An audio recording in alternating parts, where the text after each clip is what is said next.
My name is Margaret Thornfield, and at 68 years old, I discovered that sometimes the people who claim to love you most are the ones plotting your destruction. But let me tell you how I turned the tables on my own flesh and blood. It started on a Thursday morning in November. I was sitting in my sunroom, the one overlooking my rose garden, drinking my morning coffee and reading the local newspaper. The sun was streaming through the windows, making rainbow patterns on my white marble table. I'll tell you everything. First, let me thank you for watching Granny's Voice. Please subscribe and tell us where you're watching from in the comments. We might give you a shout out in our next video. Today's special shout out goes Chris from Alabama. Thank you for being part of our family. Now, let me tell you everything. I was wearing my favorite blue robe, the silk one my late husband Robert had given me for our 40th wedding anniversary.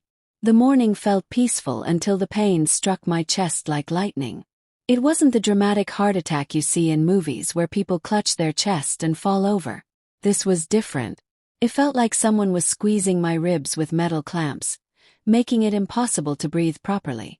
My coffee cup slipped from my hands and crashed to the floor, sending hot liquid everywhere.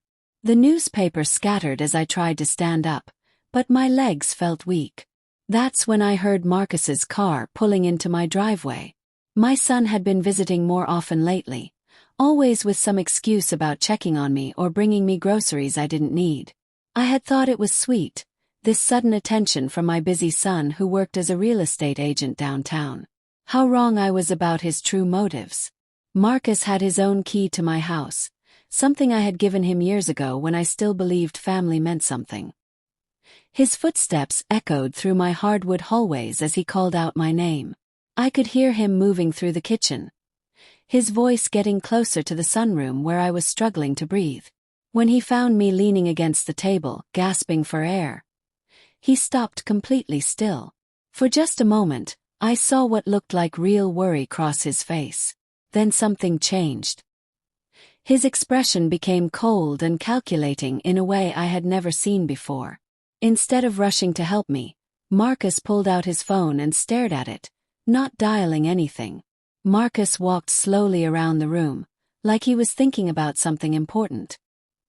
He picked up pieces of my broken coffee cup and set them on the table, taking his time while I fought for each breath. The pain in my chest was getting worse, spreading down my left arm just like they always say it does. I tried to ask him to call for help, but only weak sounds came out. Marcus sat down in the chair across from me and folded his hands like we were having a normal conversation. His next words would haunt me forever. Marcus looked me straight in the eyes and said something that chilled me to the bone. He told me this was perfect timing, that he had been waiting for exactly this moment.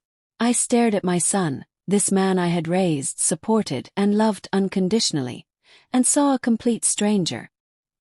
He reached into his jacket pocket and pulled out some official-looking papers, spreading them on the table next to my broken coffee cup. The documents had my name at the top, but I was too weak to read the details. Marcus explained that these were new will papers that would make him my only heir. What Marcus said next will stay with me until I die. He leaned close to my face and whispered that I had two choices.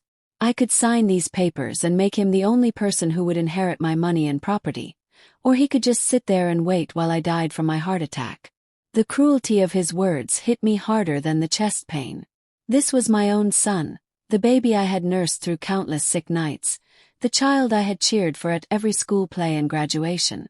Yet here he was, using my medical emergency as a weapon to steal everything I owned. I managed to whisper that he should call the hospital, but Marcus just shook his head. He said we had plenty of time to discuss my future while we waited to see how serious my condition really was. The evil in his voice was something I had never heard before. But what Marcus didn't know was that I had been expecting something like this for weeks. Not the heart attack, of course, but the betrayal. 3 weeks earlier, I had overheard Marcus and his wife Jennifer talking on my back porch after Sunday dinner. They thought I was napping upstairs, but their voices carried through my open bedroom window. I had heard enough of their conversation to understand that they saw me as a problem that needed solving. Jennifer had complained about how long I was taking to die naturally, and Marcus had laughed about how much easier their lives would be once I was gone. That conversation had prompted me to take action. I called a security company the next day and had them install tiny cameras throughout my house, including one hidden in a fake plant in my sunroom. The camera was so small that nobody would ever notice it, but it could record everything with perfect sound quality. The recording system was connected to the internet, so everything was automatically saved to a secure website that my lawyer, William Hartley, could access from his office downtown. Every cruel word Marcus was speaking was being captured in high definition and uploaded immediately. I whispered that I needed to call William, my lawyer, but Marcus just laughed. He said I wouldn't be calling anyone until we finished our business discussion. Marcus pulled out a pen and put it in my shaking hand, trying to force me to sign the papers that would give him control of my entire fortune. I begged Marcus to please help me to call anyone for medical assistance. But my son just smiled that cold smile and told me I was confused about our relationship. He said he wasn't my loving son anymore, but my business partner in the most important deal of his life. Marcus explained that he had debts to pay and plans that required my money immediately. He couldn't wait for me to die naturally because that might take years, and he needed access to my accounts right now. The greed in his eyes was terrifying to see. That's when fate stepped in through my neighbor Mrs. Patterson, who lived in the house next to mine. She had apparently heard my coffee cup crash and became worried when she didn't see me in my garden at my usual morning time. Mrs. Patterson was 82 years old but still sharp as a tack. She walked over to my front door and knocked loudly, calling my name and asking if everything was okay. I could hear her voice echoing through my house, and it sounded like music to my ears. Marcus's expression immediately changed from confident to panicked. Marcus grabbed my arm, not gently, and hissed in my ear that I better not say anything about our conversation. He threatened that if I told Mrs. Patterson what was happening, he would make sure I ended up in a nursing home where I would never see the outside world again. But Mrs. Patterson was persistent. When I didn't answer her knocking, she did exactly what any reasonable neighbor would do. She called 911 and reported that something might be wrong with the elderly lady next. Marcus immediately switched into his fake concerned son act when the paramedics knocked on our door. He rushed to let them in, telling them he had just found me having some kind of episode in the sunroom. Marcus played his role perfectly, acting worried and helpful as the emergency medical team checked my blood pressure and heart rate. One of the paramedics, a kind woman named Sarah, asked me directly what had happened. I managed to whisper very quietly, so Marcus couldn't hear, that my son had refused to call for help. Sarah made a note on her clipboard and gave me a knowing look. As the paramedics loaded me onto their stretcher, Marcus insisted on riding with me in the ambulance. During the trip to the hospital, I watched my son carefully. He kept checking his watch and whispering to himself, probably calculating how much longer he would have to wait before trying again to steal my money. I heard him practicing what he would tell the doctors about my mental state, claiming I had been getting forgetful and making poor decisions with my finances. Marcus was already planning his next attack before this one had even failed. What Marcus didn't understand was that I had been planning my own strategy for weeks. Every conversation had been recorded, every document had been secured with my lawyer, and every weakness in my financial setup had been fixed months ago. He thought that threatening me would work because he assumed I was just a helpless old woman. But Marcus was about to learn that experience and wisdom are much more powerful than youth and greed. I had survived 68 years on this planet, including raising him, and I wasn't about to let him destroy me now. The pressure Marcus thought he could apply to me was nothing compared to the pressure I was about to put on him. While he was busy planning how to spend my money, I was busy planning his complete destruction. He wanted my estate, and I was going to give him exactly what he deserved, which was nothing except the satisfaction of watching his greed ruin his entire life. The game had begun, and my dear son had no idea he was already losing badly. The emergency room at Mercy General became my temporary headquarters for planning Marcus's downfall. The doctors quickly determined that I hadn't had a full heart attack, just something called unstable angina caused by extreme stress. Stress was definitely the right word for what I was feeling. They connected me to machines that beeped steadily and gave me oxygen through a small tube in my nose. My voice sounded different, but my mind was clearer than it had been in months. Marcus and Jennifer took turns sitting in the hallway outside my room, asking the nurses questions about my condition and my plans for recovery. Before we continue with Margaret's brilliant revenge, let me tell you something important. If someone has ever told you that you're too old to start over, they lied to you. Your story isn't finished, and you still have amazing chapters left to write. Our book, Finding Your Strength After Betrayal, is packed with simple but powerful steps to help you heal, rebuild, and love your life again. Just like Margaret found her inner warrior at 68, you have the power to rewrite your own story. Click the link below and start your new beginning today. Now let's see how a woman who refused to be a victim became the master of perfect justice. On my second morning in the hospital, I made a decision that would change everything forever. I told the nurses that I only wanted to see my lawyer, William Hartley, and no other visitors until further notice. This meant Marcus couldn't come into my room to pressure me anymore. William arrived at exactly 10 o'clock, carrying his leather briefcase and wearing the same conservative gray suit he had worn for the 25 years I had known him. William was 71 years old and had been handling legal matters for wealthy families since before Marcus was born. He understood that winning required careful preparation and that being precise was more important than being emotional. William sat down next to my hospital bed and pulled out his tablet computer. He had already reviewed the security footage from my sunroom, and I could see the anger in his usually calm eyes. The video of Marcus threatening to let me die was clear evidence of a serious crime. William and I spent the next hour planning our attack strategy. My estate planning was already very sophisticated because we had been working together for decades to protect my assets from exactly this type of situation. The centerpiece was something called the Thornfield Family Trust, which I had created 3 years earlier. 80% of my wealth was held in this trust, with a professional management company controlling all the investments and distributions. Marcus was listed as a beneficiary, but he had no power to control the trust or demand immediate payments. The remaining 20% of my money was kept in accounts at First National Bank, where my personal banker Helen Rodriguez had been protecting high-value clients for over 15 years. My healthcare decisions were clearly documented in legal papers, and my privacy was protected by proper authorization forms. Most importantly, my will contained a special clause that said anyone who challenged my estate plan would lose their inheritance completely. Marcus had no understanding of trust law and thought that changing my will would give him immediate access to everything. William's plan was beautifully simple.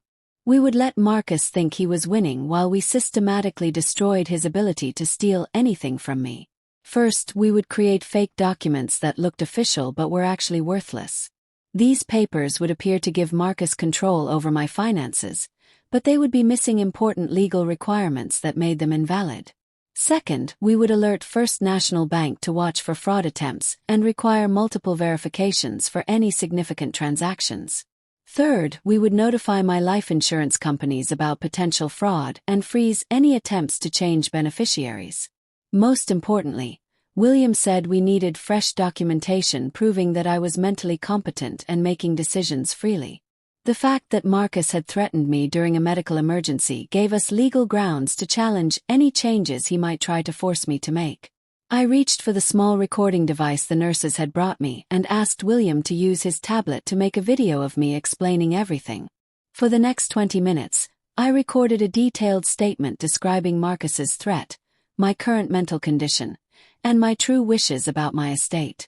I was clear and articulate as I explained that any documents signed under pressure should be considered fake, and that my real intentions were reflected in the trust structure William and I had already created.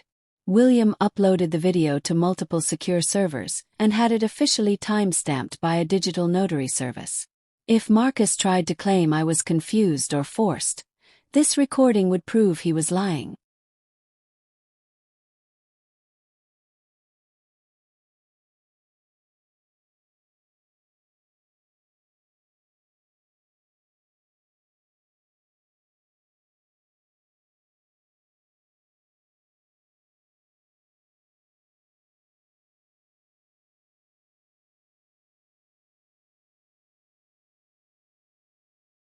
William warned me that this path would likely lead to criminal charges against Marcus. Elder abuse, extortion, and possibly fraud, depending on how far my son decided to push his scheme. William asked if I was prepared for Marcus to go to prison, and I thought about the little boy who used to help me bake cookies for school fundraisers. Then I thought about the man who had threatened to let me die unless I gave him my money. I told William that the little boy had died the moment Marcus chose money over his mother's life. What remained was a criminal who happened to have my last name, and I wanted to make sure he faced the full consequences of his choices. William packed his briefcase with systematic precision and said he would coordinate with the bank security team and prepare to bring in law enforcement when Marcus made his next move. I was certain Marcus would try again because greed makes people predictable. After William left, I lay back against my pillows and watched the machines monitor my recovering heart. Marcus thought he held all the advantages because of my medical condition and my apparent isolation. My son was about to learn that the most dangerous opponent is someone who has had time to prepare for battle while appearing helpless. My phone buzzed with a text message from Marcus saying he hoped I was feeling better, and that we should continue our conversation about those important documents as soon as I was ready. He added that there was no pressure and he just wanted to make sure I was protected. I smiled as I typed my response, telling him to come by tomorrow afternoon and bring Jennifer because it was time we had that talk about the future. Marcus replied immediately, saying that sounded perfect and they would take care of everything. Yes, I thought, you certainly will take care of everything by tomorrow evening. Marcus would have enough evidence against himself to guarantee a long prison sentence, and I would be there to watch him destroy his own life. The hospital discharge process was like watching a play where everyone was acting their parts perfectly. Marcus and Jennifer arrived at exactly 11 in the morning, both dressed in their concerned family costumes. Marcus wore a conservative dark suit that made him look like a responsible son, while Jennifer had chosen a modest blue dress that suggested she was a supportive daughter-in-law without trying too hard. They performed their roles expertly, fussing over my discharge paperwork, asking detailed questions about my medications, and insisting on helping me into the wheelchair even though I could walk perfectly well. Jennifer kept saying how much I had scared them and how they just wanted to make sure I was comfortable and safe. I played along with their performance, acting like the grateful but fragile elderly mother who was touched by their devotion. It wasn't difficult because after 2 days in the hospital, I genuinely did feel somewhat tired, though my mind was sharper than ever. During the car ride home in Marcus's expensive sedan, I floated the bait that would trap them completely. I told Marcus that I had been thinking about what he had said during my medical episode, about taking care of my future financial security. Marcus's eyes met mine in the rearview mirror, and I could see the greedy excitement he was trying to hide.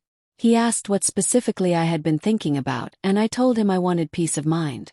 I said I didn't want to spend my remaining years worrying about legal complications or family arguments about money. Maybe it was time to simplify my financial arrangements and make sure everyone understood their roles clearly. Jennifer turned around to face me with an expression of fake sincerity and asked what I had in mind. I explained that I wanted a complete review of my will and power of attorney documents, and I wanted both Marcus and Jennifer involved in the process so there would be no confusion later. The look that passed between them was electric with triumph.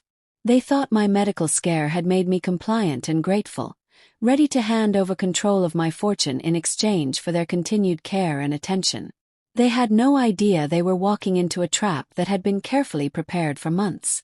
I pulled out my phone and called William's office while Marcus and Jennifer listened to every word.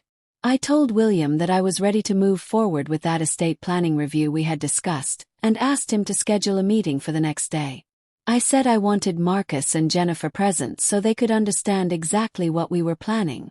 William played his part perfectly, saying he would have his assistant prepare all the necessary documents for review, and that we would set aside the entire afternoon to make sure everyone was comfortable. I told William that I wanted proper notarization available because I didn't want any technical problems to delay the process. He assured me that everything would be handled professionally and that there would be no delays or complications. After I hung up, Marcus was practically vibrating with excitement, though he tried to maintain his concerned son performance. He said it was really thoughtful of me to include them in the process and that they didn't take this responsibility lightly. I looked directly at him and said I knew they would take it very seriously indeed. That evening, while Marcus and Jennifer went home to celebrate their anticipated windfall, I worked with William and his partner Diana Chen to prepare the most elaborate legal deception of my career. The centerpiece was a thick folder labeled Final Estate Plan Margaret Thornfield, filled with documents that looked official and comprehensive but were actually carefully crafted fakes. There were unsigned drafts of new wills, sample power of attorney forms missing proper notarization, and an impressive authorization letter that appeared to grant Marcus immediate access to my accounts but was legally meaningless due to improper witness requirements. The beauty of this approach, Diana explained, was that everything looked legitimate to someone without legal training, but no court would ever enforce these papers. They were too flawed and incomplete. When Marcus tried to use them, he would discover that banking procedures, insurance company requirements, and legal standards weren't suggestions that could be ignored. William's office had been equipped with discrete cameras and professional quality recording equipment, all properly posted and legally admissible. Everything Marcus and Jennifer said would be documented with courtroom precision. William asked if I was sure I wanted to take this all the way to criminal prosecution. Once Marcus attempted to use fraudulent documents, we would have no choice but to involve the police. I thought about the moment in my sunroom when Marcus had threatened to let me die unless I made him wealthy. I thought about the cold calculation in his eyes and the casual cruelty of using my medical emergency for his financial gain. I told William that some betrayals are so complete that forgiveness becomes enabling.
Marcus had stopped being my son the moment he decided my death would be profitable for him. What happened to him now was simply justice being served. My phone buzzed with a text message from Jennifer, sent from her own phone rather than Marcus's. She thanked me for including them in tomorrow's meeting and promised they wouldn't let me down. I stared at that message for a long moment, remembering the young woman who had charmed her way into our family with talk of grandchildren and carrying on family traditions. Now she was sending me thank you notes for the opportunity to steal my life savings. I typed back that I was sure they would give me exactly what I deserved. If only she knew how prophetic those words would turn out to be. Tomorrow Marcus and Jennifer would walk into William's office expecting to gain control of millions of dollars. Instead, they would begin the process of destroying themselves with their own greed, their own words, and their own criminal actions. I fell asleep that night with the deep satisfaction of knowing that justice wasn't just coming, it was inevitable. William's law firm occupied 2 floors of the Riverside building downtown, with mahogany conference rooms and tall windows that projected exactly the kind of old-money discretion that clients like me valued. I arrived at exactly 2 in the afternoon wearing my most conservative black suit and the diamond bracelet Robert had given me for our silver anniversary. Marcus and Jennifer were already waiting in the reception area, both looking like actors preparing for the performance of their lives. Marcus wore his most expensive suit, the charcoal one I had helped him buy when he started his real estate business, while Jennifer had chosen a cream-colored outfit that suggested respectful daughter-in-law without being too flashy about it. They thought they were here to steal my fortune, but they had no idea they were about to document their own crimes in high definition. William greeted us in his professional but warm manner, making everyone feel comfortable while maintaining complete control over the situation. He led us to conference room B, his largest meeting space, where the polished table was arranged with legal pads, expensive pens, and bottles of sparkling water. William announced that today was a review session only, designed to discuss the proposed changes to my estate plan and make sure everyone understood what was involved. He emphasized that no documents would be signed or made official today. Diana Chen was already seated at one end of the table with her laptop open and neat stacks of files beside her. William also introduced us to Patricia Wells, a certified notary public who would observe our discussions to prepare for proper document execution later. What Marcus and Jennifer didn't know was that Patricia was also a retired legal assistant with 25 years of experience identifying fraudulent documents and questionable procedures. William began by presenting our decoy folder, opening it with theatrical precision to reveal the impressive-looking but legally worthless documents we had prepared. He explained that this represented a comprehensive restructuring of my estate plan, with streamlined beneficiary designations, revised power of attorney giving Marcus broader authority for financial management, and authorization letters providing immediate access to accounts and investments. Marcus's eyes were locked on the documents like a hawk watching its prey. I could see him mentally cataloging the account numbers, asset descriptions, and authorization language that he thought would give him control over my entire fortune. Marcus said the documents looked very thorough and asked when the final execution would take place. Diana smoothly interjected that these were draft documents requiring careful review and proper notarization. She asked Patricia to explain the requirements for valid execution. Patricia cleared her throat and spoke with the calm authority of someone who had seen every possible variation of legal document preparation. She explained that for documents of this scope and financial impact, they needed in-person identification verification, witness signatures, and proper notarial seals. Patricia continued that the authorization letters particularly required specific statutory language and attestation procedures. What she was seeing were drafts that would need significant revision before notarization could occur. Marcus's confident smile faltered slightly as he asked what kind of revisions would be needed. Patricia efficiently rattled off witness requirements, proper state code citations, and compliance with banking regulations. She explained that these drafts were a good starting point but weren't ready for execution.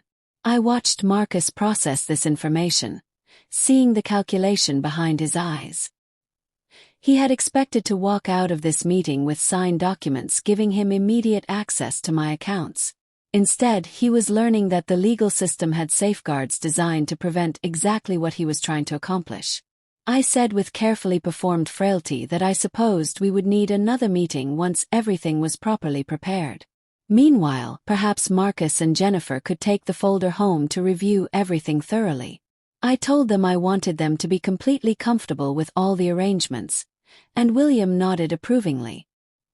He said taking time to review everything carefully was an excellent idea and encouraged them to ask questions and make notes. William emphasized that the process needed to be thorough and transparent. Marcus accepted the folder with barely concealed eagerness, slipping it into his briefcase as if it contained actual treasure rather than an elaborate legal trap. Marcus leaned over to kiss my cheek with performance-perfect affection and thanked me, saying this meant everything to them. I replied that I knew it did, meeting his eyes with a kind of loving maternal gaze that concealed a heart full of steel. As we gathered our things to leave, William casually mentioned one more detail that would prove crucial to Marcus's eventual destruction.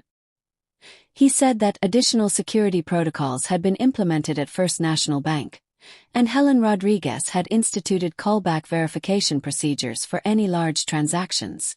William explained that this was standard practice for clients of my profile, and Diana added that callback procedures meant out-of-band voice verification. If anyone tried to access or modify accounts using power of attorney documents, the bank would call the account holder directly to confirm authorization. This prevented fraud and elder abuse. Jennifer said this sounded very sensible, though her voice carried a slightly strained quality. As we walked toward the elevator, Marcus and Jennifer exchanged a look that I pretended not to notice. They were realizing that stealing my fortune would be more complicated than simply forging my signature on official-looking documents. In the elevator, Marcus made his first real mistake by trying to reassure me about the callback procedures. He said not to worry about those banking complications because they would make sure everything went smoothly when the time came. As the elevator doors opened in the parking garage, Jennifer finally revealed her true feelings about the day's events. She whispered to Marcus that they would handle everything tonight, apparently believing the parking garage was private enough for honest conversation. They had no idea that William's building security system included audio surveillance in all common areas. Marcus and Jennifer drove away with their briefcase full of worthless documents, convinced they were one step away from claiming my fortune. I watched their car disappear into traffic and felt the deep satisfaction of a chess player who had just positioned her opponent exactly where she wanted them. William stood beside me in the parking garage and noted that Phase 1 was complete. I asked how long he thought it would be before they made their move, and he predicted 48 hours based on their behavior. Marcus was too impatient to wait longer, and they were clearly planning something for that night. I smiled as I got into my car, already anticipating the phone call that would come tomorrow when Marcus tried to use his fraudulent documents to access my accounts. He was about to discover that the difference between looking wealthy on paper and actually controlling wealth was a chasm that would swallow him completely. The trap was set perfectly, and now all I had to do was wait for him to spring it. I didn't have to wait long at all. At exactly 11:23 that night, my phone rang with a call from Helen Rodriguez's emergency line at First National Bank. I had been expecting this call, but I still felt a thrill of satisfaction when I heard her professional voice. Helen apologized for calling so late but said they had a situation requiring my immediate attention. The bank had received an electronic submission requesting immediate wire transfer authorization and account access changes. Someone had emailed scanned copies of what appeared to be power of attorney documents along with a request for a $600,000 wire transfer. The submission had come from an email address registered to Marcus Thornfield, my son. I sat up in bed and reached for the legal pad where I had been tracking Marcus's moves. Helen explained that they had immediately implemented standard fraud prevention protocols, including verification calls to me, escalation to their financial crimes department, and preliminary documentation for a suspicious activity report. The beauty of private banking was that institutions like First National had seen every possible variation of financial elder abuse and had specific protocols to catch exactly what Marcus was attempting. Helen continued that the documents themselves were problematic because they lacked proper notarization, had missing witness signatures, and contained incorrect statutory references. Their legal department had flagged them as likely fraudulent within 15 minutes of receipt. I asked what happened next, and Helen said they had denied the transfer request and frozen any account modifications pending investigation.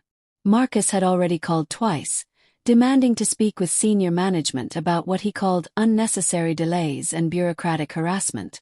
Helen said Marcus seemed quite agitated and had even submitted beneficiary change requests to my life insurance companies using the same fraudulent documents.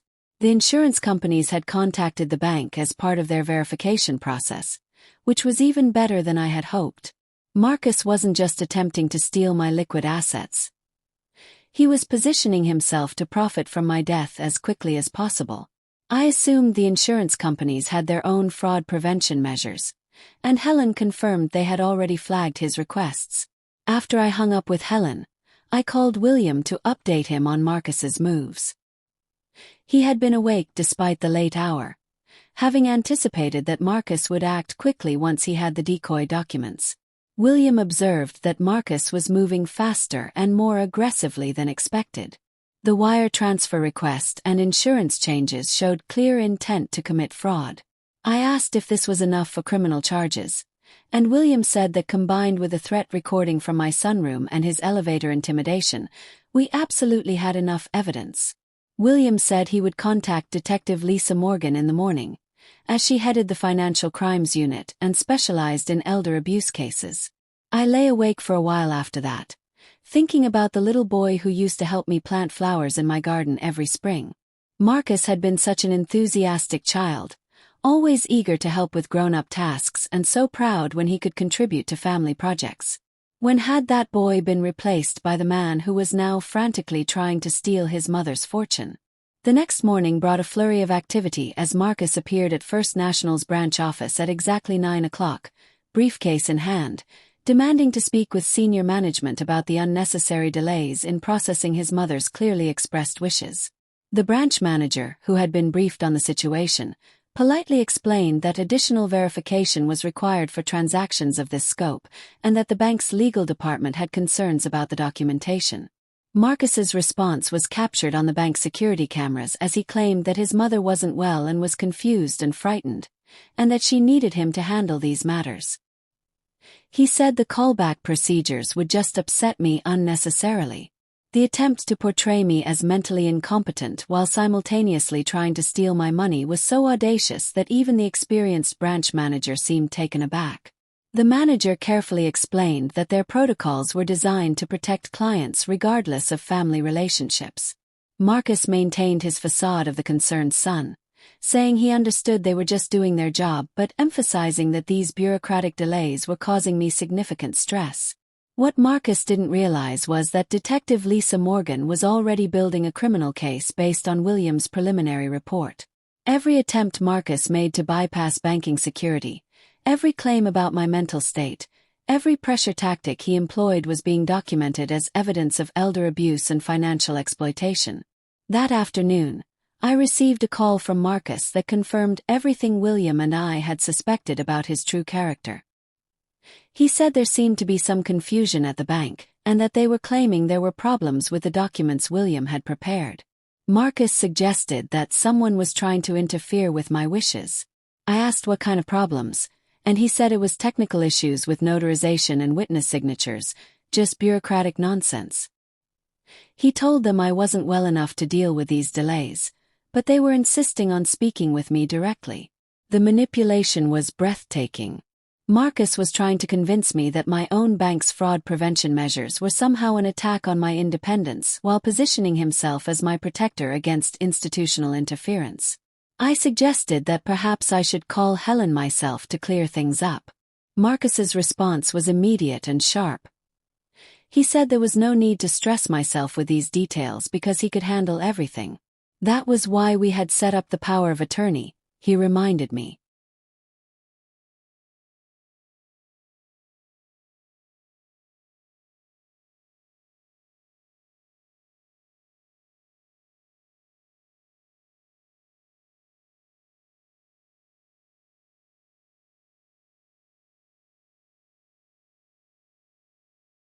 Except, of course, that we had never set up any such thing. The documents Marcus was trying to use were worthless forgeries that wouldn't fool a first-year law student, let alone a sophisticated financial institution. I told Marcus carefully that I was feeling confused about all this, and maybe we should meet with William again to make sure I understood what I had signed. The silence on the other end of the phone stretched for several long seconds. When Marcus spoke again, his voice carried a threatening undertone that chilled me to the bone. He said I was letting anxiety cloud my judgment and that we had already taken care of everything. The best thing I could do now was rest and let him handle the financial details. That's what loving sons do, he said with fake sweetness. I asked what would happen if I didn't want to rest, if I wanted to be involved in managing my own affairs. There was another pause. Then Marcus's voice became cold and calculating. He said he didn't think that would be wise because I wasn't thinking clearly right now. Sometimes families have to make difficult decisions to protect the people they love. He added ominously. The implicit threat was unmistakable. Marcus was telling me in carefully chosen language that he would override my wishes whether I cooperated or not. I ended the call and immediately contacted William, who had been expecting my update. He observed that the banking rejections had made Marcus desperate, and desperate people make mistakes. William said we would let Marcus make those mistakes while we documented everything. Detective Morgan was ready to move whenever we gave her the signal. All we needed was one more clear attempt at fraud, and we would have enough evidence to arrest him. That evening, I sent Marcus a text message designed to give him exactly the opening he needed to destroy himself completely. I told him I was feeling overwhelmed by all the financial complexity and maybe he was right that I should let him handle everything. I asked if we could meet tomorrow to simplify the arrangements, and Marcus's response came within minutes. He said that sounded perfect and he would bring the necessary paperwork. We could take care of everything at my house where I would be comfortable. The trap was set for the final act. Tomorrow, Marcus would come to my home expecting to force me to sign documents that would give him control of my fortune. Instead, he would find himself facing Detective Morgan and a comprehensive criminal investigation. I spent that evening reviewing the evidence William and I had compiled, the sunroom recording of Marcus's original threat, the elevator surveillance showing his intimidation tactics, the banking records of his fraudulent attempts, and the insurance company documentation of his efforts to profit from my eventual death. It was a masterpiece of legal preparation, a case so airtight that no defense attorney in the world could create reasonable doubt about Marcus's guilt. As I prepared for bed, I thought about my earlier conversation with Marcus and his willingness to threaten me, to override my autonomy, and to steal my life's work. It revealed a depth of selfishness and cruelty that no mother should ever have to confront in her own child. But I was confronting it, and tomorrow would bring the reckoning that Marcus had earned through his own choices. He wanted to simplify our arrangements, and I would make them very simple indeed.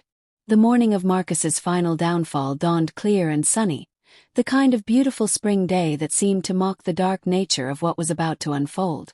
I dressed carefully in a gray suit with my pearl jewelry, wanting to look dignified and competent for what would likely be recorded encounters.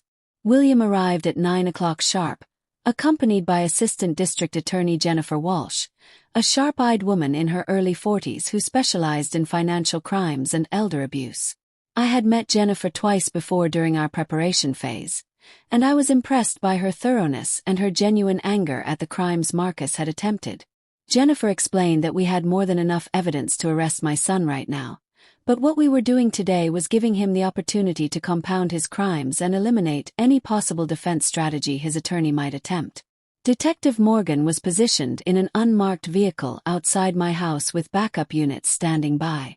Adult Protective Services had been notified and were prepared to intervene if Marcus became threatening or violent. William reminded me to let Marcus talk, to let him explain his plans, his justifications, and his methods. The more he said, the stronger our case would become. At 11 o'clock, Marcus arrived with Jennifer and an unexpected third party, a young woman carrying a portable notary kit who introduced herself as someone they had found through an online service. Marcus explained that he had brought Linda to handle the notarization so we could take care of everything today without any more delays. Linda unpacked her supplies with professional efficiency, but when she began reviewing the documents Marcus handed her, her expression grew increasingly concerned. After several minutes, she said she couldn't notarize these documents because they were missing required witness signatures, the statutory citations were incorrect, and some of the pages appeared to be drafts rather than final documents.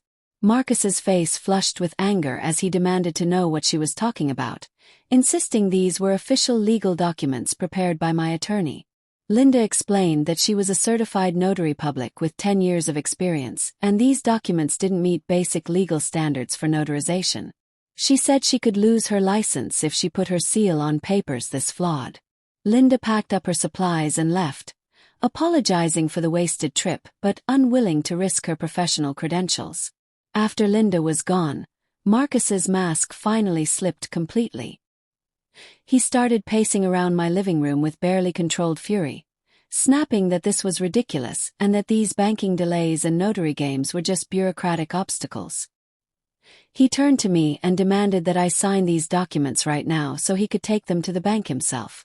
Jennifer, who had been silent up to this point, finally revealed her true nature by suggesting that Marcus just copy my signature since no one would check the paperwork closely.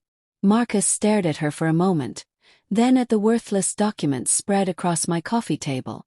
I could see him weighing his options, calculating risks, and deciding whether to cross the final line into outright forgery. He made his choice by pulling out a pen and carefully copying my signature from a sample document, working on one of the authorization letters he believed would give him access to my accounts. When he finished, he looked up with satisfaction and said that should satisfy the bank's requirements. The recording equipment captured every moment of the forgery along with Jennifer's encouragement and Marcus's clear statement of intent to defraud financial institutions. I said quietly that what he had just done was a felony, and Marcus looked up at me with cold indifference. He said what he had just done was take care of business because I was too old and confused to manage these affairs myself. Someone had to be the adult in this family, he declared with shocking arrogance. I asked what would happen if I refused to cooperate with his plans, and Marcus leaned forward with the same threatening whisper he had used in my sunroom weeks earlier. He said I would find out what happens to elderly people who can't take care of themselves. Nursing homes, conservatorship hearings, competency evaluations. There were lots of ways to protect someone who had lost the ability to make rational decisions. The threat was explicit and devastating. Jennifer nodded approvingly and said they weren't trying to hurt me but were trying to protect me from making mistakes that could affect my security. I asked what kind of mistakes, and Marcus said trusting the wrong people, lawyers who charged excessive fees, bankers who created unnecessary complications, anyone who benefited from keeping me dependent on their services. The irony was breathtaking as Marcus positioned himself as my protector while simultaneously stealing my life's work and threatening to institutionalize me if I resisted. I excused myself to use the bathroom and while there sent a single text message to William. Enough. Within 5 minutes, Detective Morgan was knocking on my front door. She introduced herself politely as Detective Morgan with the Financial Crimes Unit, saying they had received reports of potential elder abuse and financial exploitation. Marcus and Jennifer went white when they saw the detective's badge. Marcus immediately began his concerned son performance, but it was too late. Marcus stood and extended his hand to the detective, saying he was my son and assuring her that I was being well cared for. He said he wasn't sure what reports she had received, but everything was completely legitimate. Detective Morgan replied neutrally that they had reports of attempted financial fraud, forged documents, and coercive behavior. She said she would like to ask him some questions about banking transactions that had been flagged by their fraud department. Marcus's composure began to crack as he insisted he didn't know what she was talking about. He said he had been helping me with estate planning, but everything had been completely legitimate.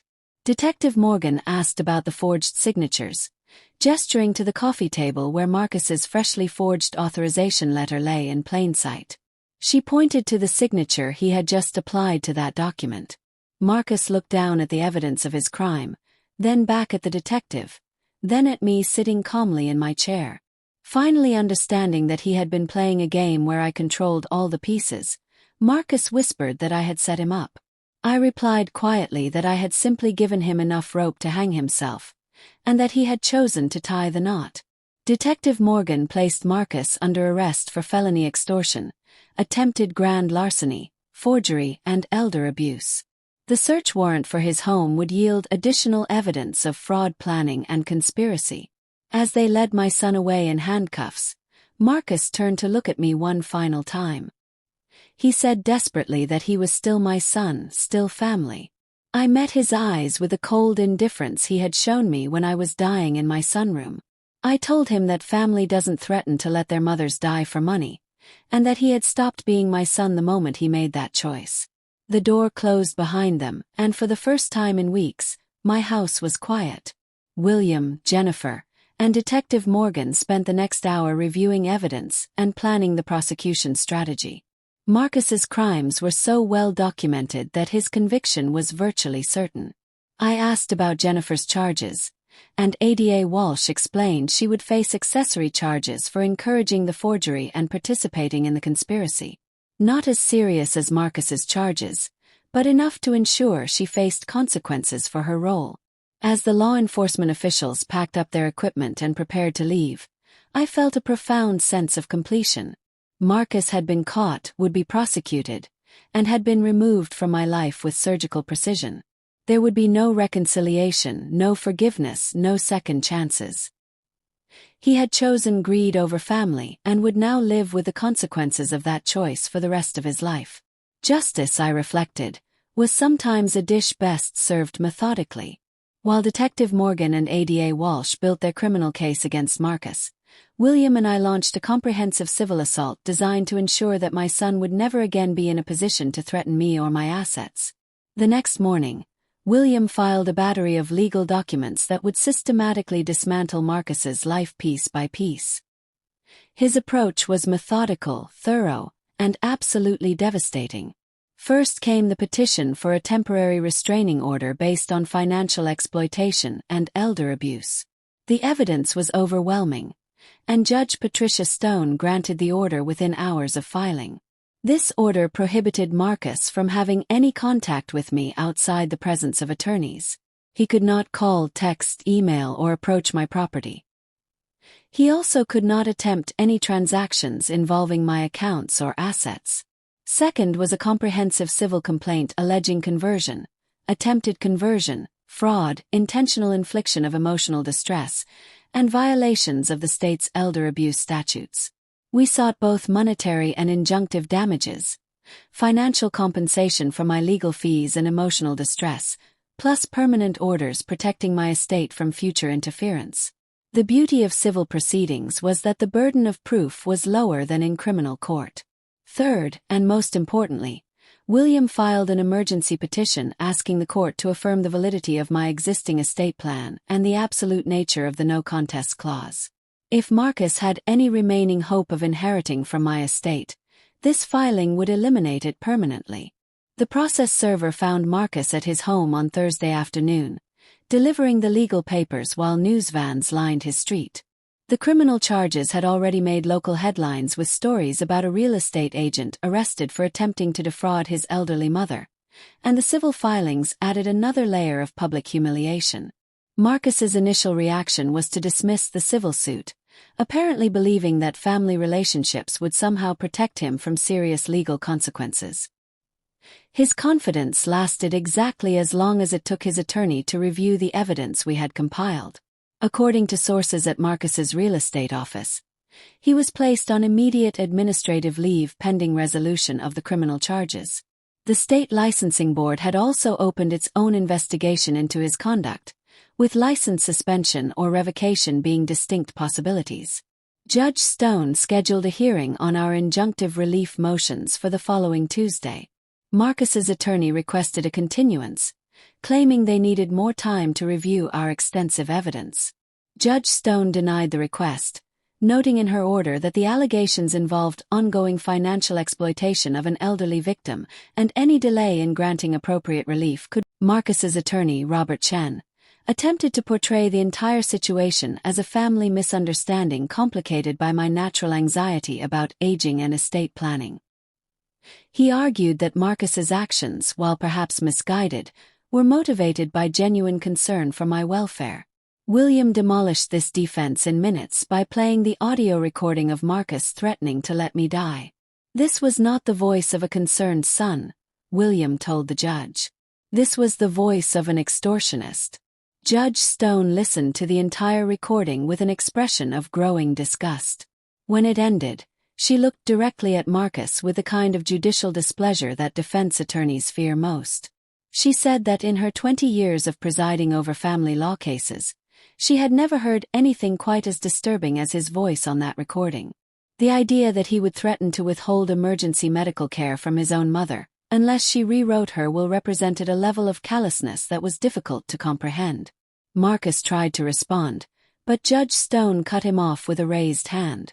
She granted all injunctive relief requested by the plaintiff, permanently enjoining Marcus from any contact with his mother outside the presence of counsel.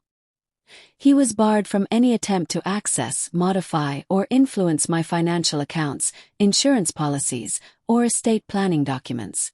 Violation of this order would result in immediate arrest and criminal contempt charges. Judge Stone also granted our request for an expedited hearing on the validity of my estate plan and the enforcement of the no contest clause. She stated that it was clear to the court that any attempt by Marcus to challenge his mother's estate plan would constitute a direct violation of the no contest provisions, and would result in his immediate and permanent disinheritance. As Marcus was led from the courtroom by his attorney, he turned to look at me one last time. I met his gaze with calm indifference, showing no emotion as I watched his life crumble around him. Outside the courthouse, a small crowd of reporters was waiting for statements. William had prepared me for this moment, and I delivered my comments with the precision of someone who had spent weeks planning every word. I told the assembled media that justice had been served today, and that my son had chosen greed over family and money over morality. When one reporter asked if I had any regrets about prosecuting my own son, I replied that I regretted raising a son capable of threatening his mother's life for money, but I had no regrets about ensuring he faced the full consequences of his actions. That evening, William and I celebrated with a quiet dinner at my favorite restaurant. The civil case was essentially over, with Marcus's assets frozen pending resolution of the damages phase, and his legal fees consuming whatever remained of his resources. William observed that Marcus would be financially ruined even before the criminal trial began, between legal fees, civil damages, and lost income from his suspended real estate license. I said that was appropriate since he had wanted my money badly enough to threaten my life for it. It was only fitting that his greed should cost him everything he already had. By the time our dessert arrived, William had received a text message that brought the perfect end to a perfect day. Jennifer had filed for divorce.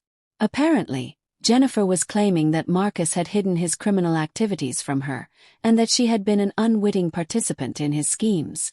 I smiled at the poetic justice of it all.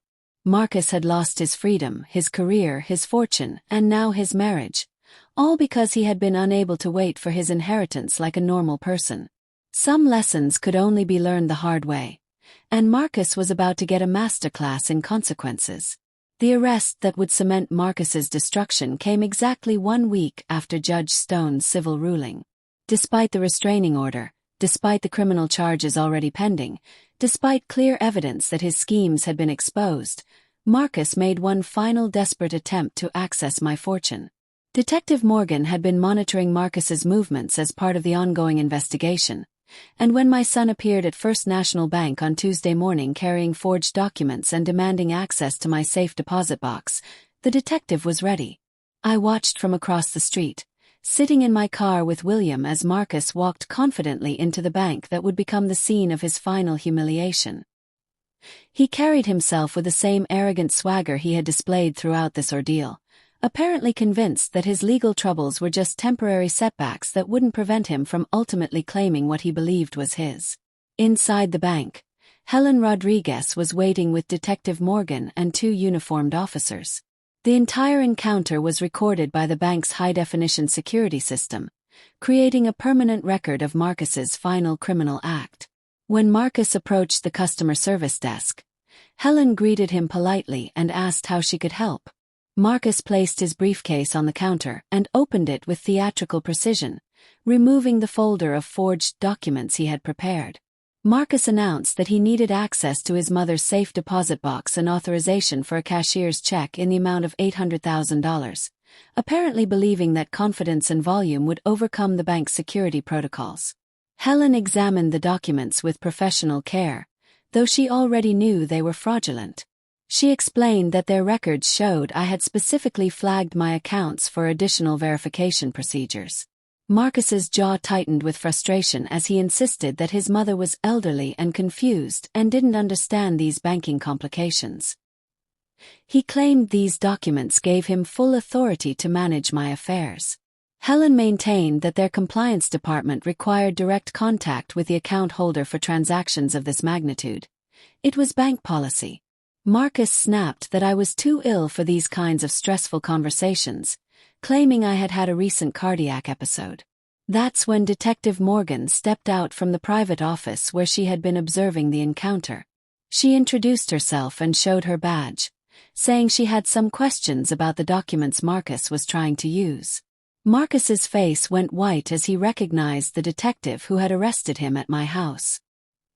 He stammered that these were legitimate legal documents and that his mother had authorized him to handle her financial affairs.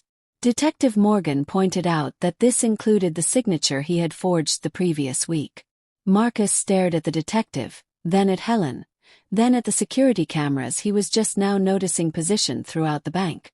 The reality of his situation was finally beginning to penetrate his delusions of success. Detective Morgan continued that these documents contained forged signatures, false notarizations, and fraudulent authorizations, and that using them to attempt to access another person's assets constituted multiple felonies.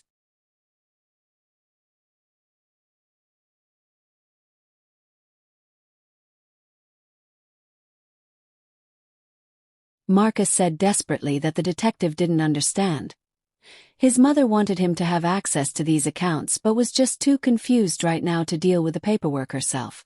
Detective Morgan replied that his mother was currently sitting across the street in her attorney's car, watching this conversation through the window. She appeared quite lucid and very interested in the outcome of his visit. Marcus spun around to look out the bank's windows and spotted my car parked across the street. I saw the exact moment when Marcus realized that I had orchestrated this final trap with the same precision I had used for everything else. His expression shifted from desperation to rage to complete defeat. Detective Morgan announced that he was under arrest for attempted grand larceny, forgery, elder abuse, and violation of a restraining order. As Marcus was handcuffed for the second time in 2 weeks, he kept staring at me through the bank window. I met his gaze steadily, showing no emotion as I watched my son's final downfall. The search warrant executed at Marcus's home that afternoon yielded a treasure trove of additional evidence. Investigators found detailed financial projections showing how he planned to spend my money, notes about my daily routines and vulnerabilities, and research into nursing homes and conservatorship procedures. Most damning was a digital memo found on Jennifer's laptop titled, Asset Recovery Timeline. This document detailed their month-by-month plan for gaining control of my fortune and outlined contingency strategies if I proved resistant to their management. Eddie Walsh explained that they had this plan for at least 6 months. The cardiac episode just accelerated their timeline, but they were always planning to find a way to take control of my assets. The evidence was so comprehensive that Marcus's attorney immediately began exploring plea deal options, but Walsh was in no mood for leniency. She told me that Marcus had threatened to let me die unless I made him my sole beneficiary, forged legal documents, attempted to defraud multiple financial institutions, and violated a restraining order. They were going to trial and would ask for the maximum sentence on every charge. Marcus's arrest made national news this time, picked up by cable networks and true crime podcasts as an example of elder abuse within wealthy families. The story had everything: family betrayal, attempted murder for money, and a clever elderly woman who outsmarted her would-be exploiter. I declined most interview requests, preferring to let the legal process speak for itself. But I did agree to one interview with a local newspaper, partly to set the record straight and partly to ensure that Marcus's humiliation was as complete as possible. When the reporter asked if I felt any sadness about what had happened to my son, I replied that I felt sadness for the little boy I had raised who would have been horrified by the man he became, but I felt no sadness for the criminal who had threatened to let his mother die for money. That person deserved everything that was happening to him. As I watched the news coverage that evening showing Marcus being led away in handcuffs while reporters detailed his crimes, I reflected on how completely the tables had turned. 6 weeks ago, Marcus had stood over me in my sunroom, holding my life hostage while demanding control of my fortune. Tonight, he was sitting in a jail cell, facing decades in prison, financially ruined and permanently cut off from the family he had betrayed. Sometimes justice wasn't just served cold. It was served with surgical precision. Marcus's trial began on a cold February morning with snow falling on the courthouse steps. I arrived precisely at 8:30 wearing my most formal black suit and the pearl jewelry that had become my signature during this ordeal. The media attention was intense but respectful. The story of an elderly woman outsmarting her greedy son had captured the public imagination, and I had become something of a folk hero for seniors facing financial exploitation. Inside the courthouse, the atmosphere was tense with anticipation. Ada Walsh had assembled a prosecution team that was methodical, thorough, and absolutely determined to see Marcus receive the maximum possible sentence for his crimes. Marcus's defense attorney had spent months trying to negotiate a plea deal, but Walsh had rejected every offer. She wanted this case to go to trial to send a clear message that elder abuse would be prosecuted to the fullest extent of the law. Judge Stone presided with her usual stern efficiency, making it clear from the outset that she would tolerate no drama or delays in her courtroom.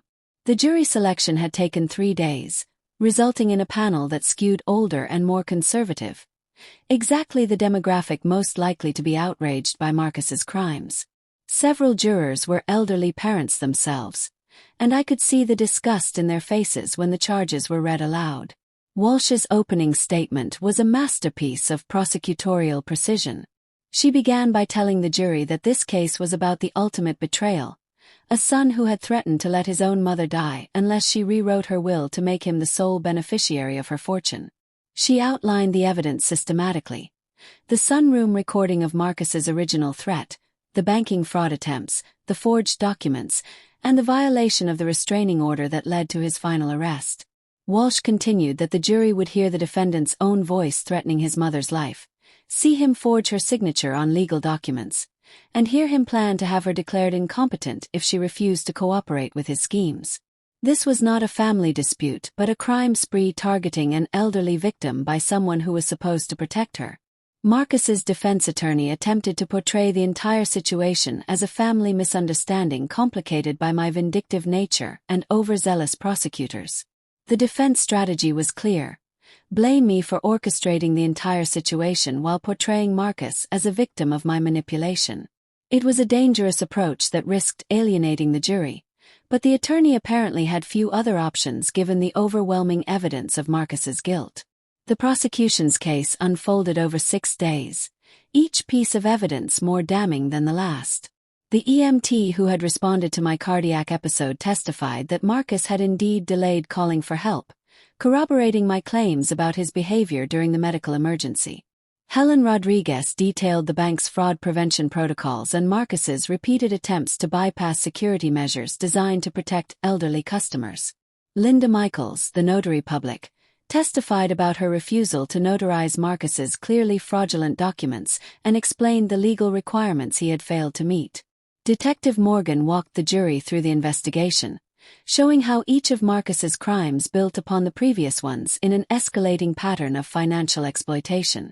But the most powerful moment came when Walsh played the sunroom recording in its entirety. Several jurors looked visibly disturbed, and one elderly woman dabbed at her eyes with a tissue. The impact was devastating and undeniable. When I took the witness stand on the 4th day, I was ready.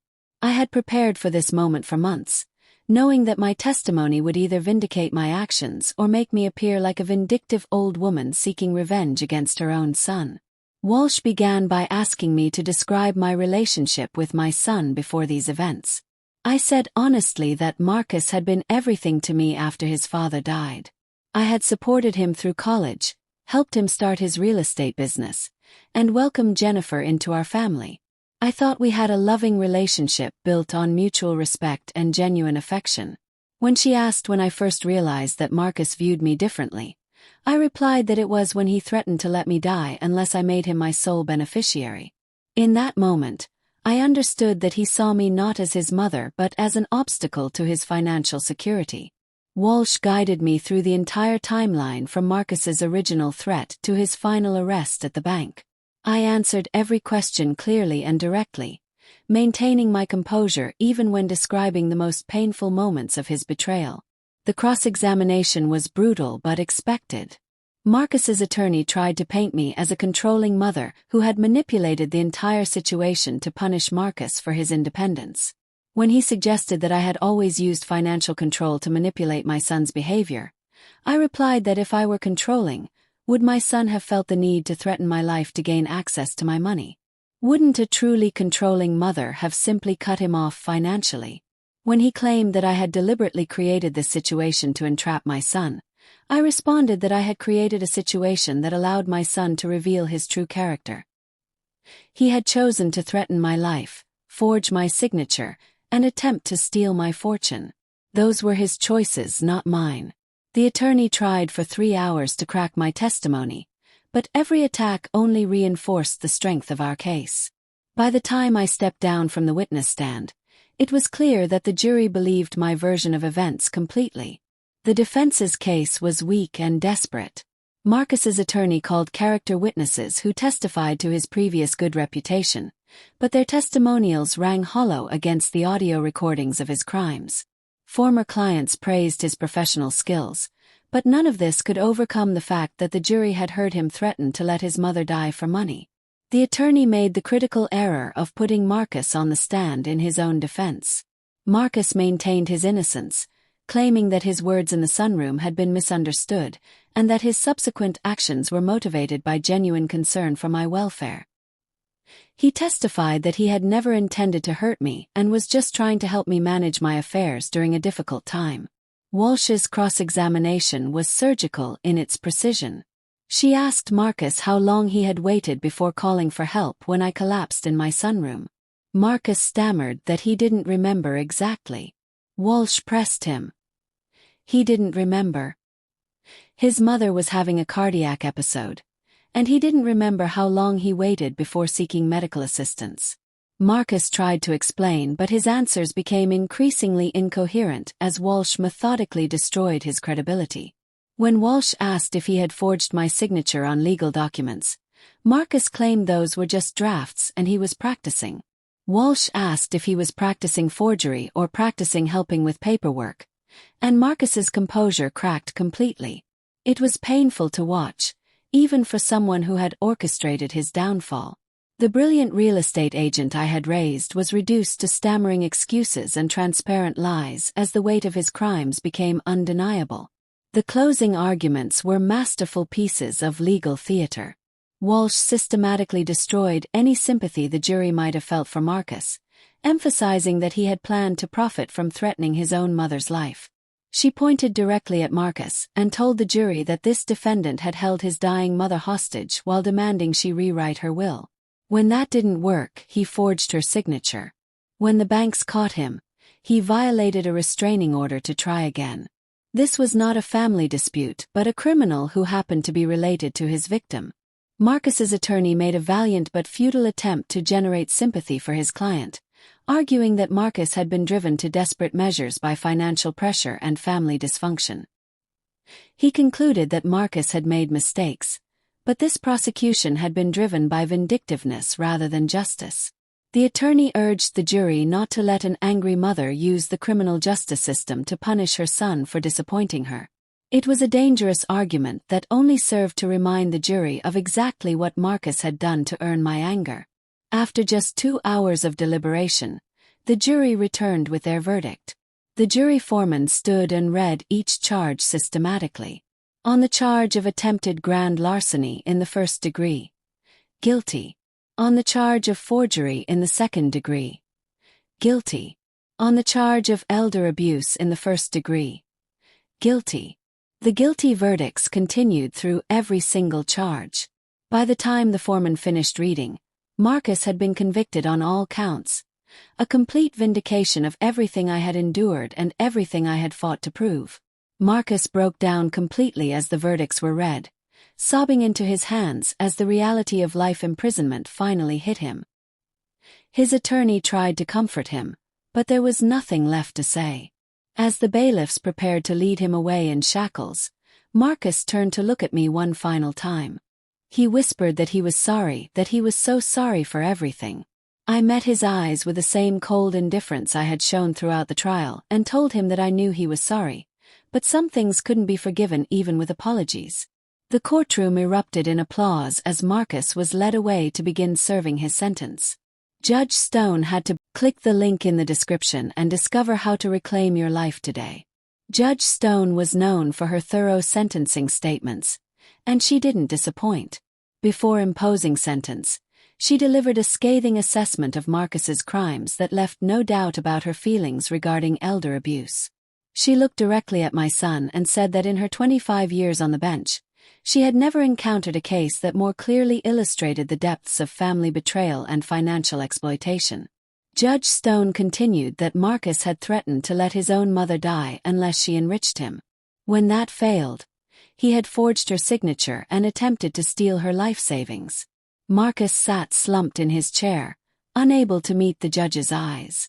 She sentenced him to 20 years in state prison on the elder abuse conviction, 15 years on the attempted grand larceny conviction to run consecutively, and 10 years on the forgery conviction to run concurrently.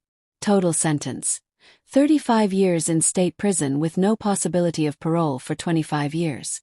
Marcus's remaining composure finally shattered as he collapsed forward, his body shaking with sobs as the reality of spending the rest of his productive life in prison became undeniable. Additionally, Judge Stone continued, he was ordered to pay full restitution to me in the amount of $750,000, representing my legal fees, security costs, and emotional damages. The restitution was largely symbolic since Marcus would never have the means to pay such an amount from prison, but it emphasized the court's recognition of the harm he had caused.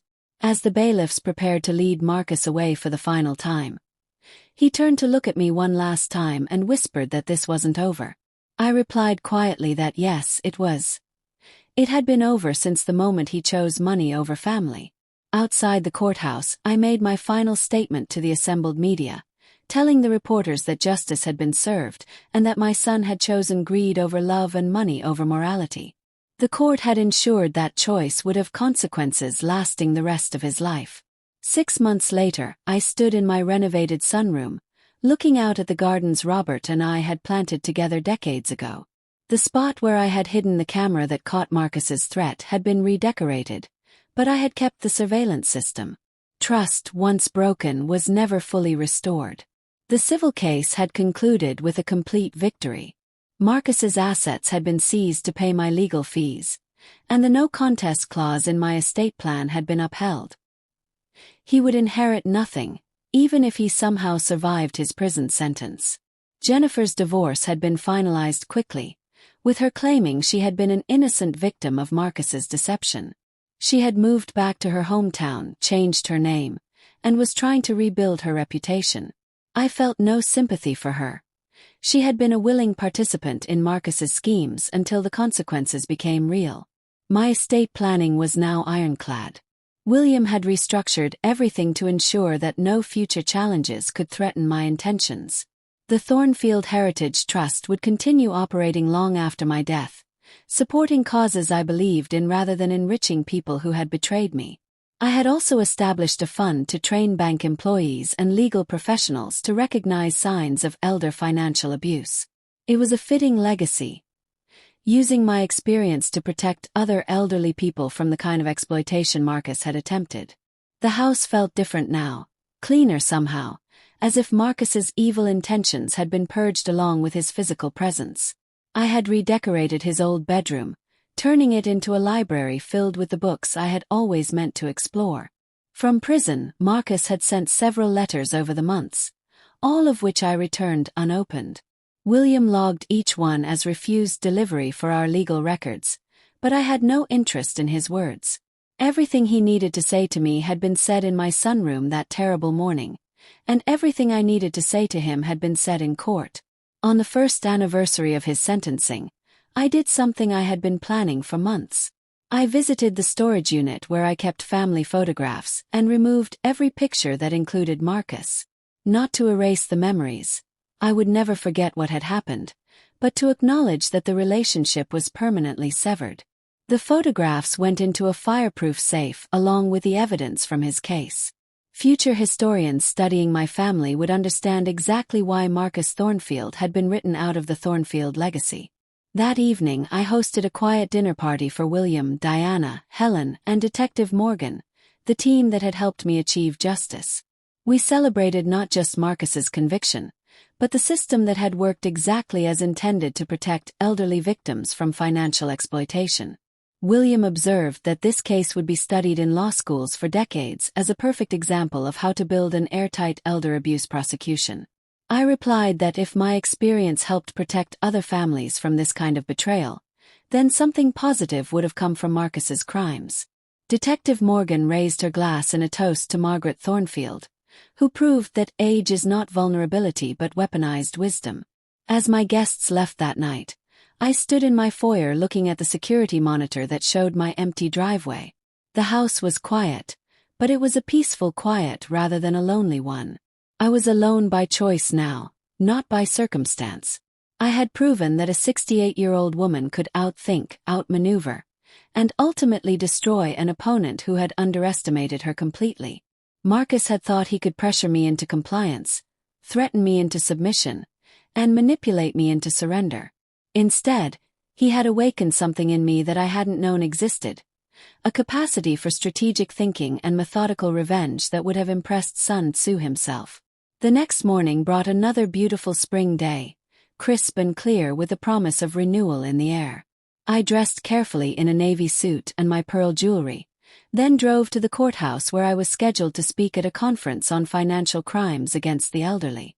Standing before an audience of prosecutors, investigators, and advocates, I told my story not as a victim but as a survivor who had refused to accept defeat.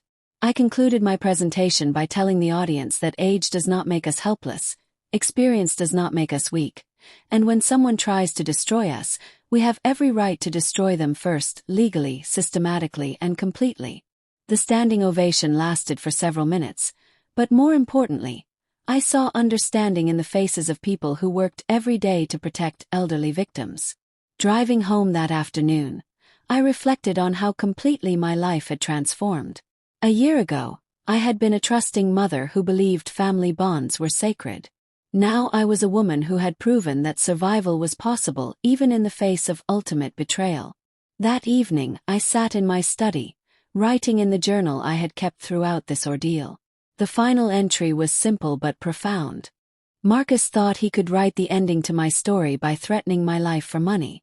Instead, I wrote his ending, 35 years in prison, where he would spend every day regretting the moment he decided to cross Margaret Thornfield. I survived his greed, his threats, and his betrayal.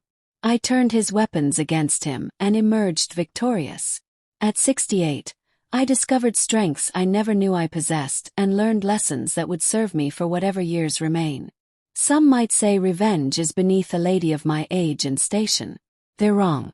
When revenge is justice, when it protects others from similar harm, when it empowers the victim to reclaim their dignity, then revenge is not just acceptable. It's mandatory. Marcus wanted my fortune. He got exactly what he deserved. Nothing but the knowledge that his greed destroyed everything he ever had or could have hoped to achieve. I write my own ending and it's a masterpiece. I closed the journal and placed it in my safe alongside all the evidence that had brought Marcus to justice. Someday, perhaps, it would serve as a cautionary tale for other families about the corrosive power of greed. Outside my window, the spring evening was peaceful and full of promise. Inside my house, I was alone but triumphant, surrounded by the life I had built and defended with everything I possessed. Marcus had tried to reduce me to a stepping stone on his path to wealth. Instead, he had become the foundation of my greatest victory, and that victory would last the rest of my life. If Margaret's story resonates with you, you're not alone. Every day, women are told they're too old to fight back, too fragile to stand up to those who would exploit them. These are lies designed to keep you powerless and vulnerable. The truth is that your age is your greatest asset. Your experience is your armor. Your survival instincts are weapons that younger people haven't had time to forge. You are not a victim waiting to happen. You are a force that should never be underestimated. Our best-selling book, Finding Your Strength After Betrayal, contains the strategies and mindset shifts that women like Margaret used to transform betrayal into triumph. Whether you're dealing with financial exploitation, family manipulation, or any situation where someone has mistaken your kindness for weakness, this book will show you how to reclaim your power and demand the respect you deserve. Don't spend another day accepting less than your worth. Don't let anyone convince you that your story is over, or that you should quietly accept mistreatment for the sake of family peace. Click the link in the description box right now and order Finding Your Strength After Betrayal. Your transformation starts today. Remember, justice isn't always about forgiveness. Sometimes it's about ensuring that the right people pay the right price for their choices. And women of our generation, we know exactly how to collect what's owed. Like this video if you believe in holding people accountable for their actions, regardless of blood relations. Subscribe for more stories of women who refused to be victims and became architects of justice instead. And share this with any woman who needs to remember that betrayal is not a life sentence. It's a test of character that reveals who deserves to remain in your life.